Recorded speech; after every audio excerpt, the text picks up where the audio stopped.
तीन दिन तले खबर पाइलु जे गोटे 4 दिन तले गोटे खबर पाइलु जे गोटे हाथीर डेथ होती आम 22 पल्ली एक्सटेंशन पीआरएफ भितर। तो आम पूरा स्टाफ लगे से एरिया को खोजा जाइला। तो 24 तारीख दिन आम से बॉडीटा को ट्रेस आउट करूँ। तो इमिडिएटली मुझे स्पॉटर मध्य पहुँची थी।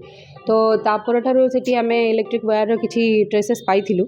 से अनुसार आमर इन्वेस्टिगेशनटा स्टार्ट होता जेहतु गोटे एक्सीडेंटल इलेक्ट्रोक्यूशन से जगह एक्चुअली हाथीर मूवमेंट नाला आगु। तो मे बी सडनली से एरिया को आसी जहाँद्वारा कि जो बुशमीट पोचिंग जो तार बिछा होता से हाथी लगी तार एक्सीडेंटल डेथ होती। तो तार जेहेतु टक्सटा गायब थिला। तो आम आमर प्रिलिमिनारी इन्वेस्टिगेशन गोटे लोक को अरेस्ट करूँ आग ऑन डाउट। और ताठार जो क्लू सब मिलता आम कंटिन्यूअसली आमर जो टीम गढ़ा जाइला से मैंने कंटिन्यूअस 48 आवर्स विदाउट रेस्ट मैंने खटी 6 जन जो मैंने एक्यूज अच्छा इंक्लूडिंग जो सलीम खान जी की तार परचेज करता आम अरेस्ट कर सारी।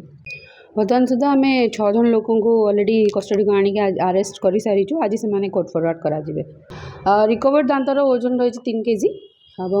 तो 6 जन जाक जेहेतु अरेस्ट होती बर्तमान से कोर्ट फरवर्ड कर।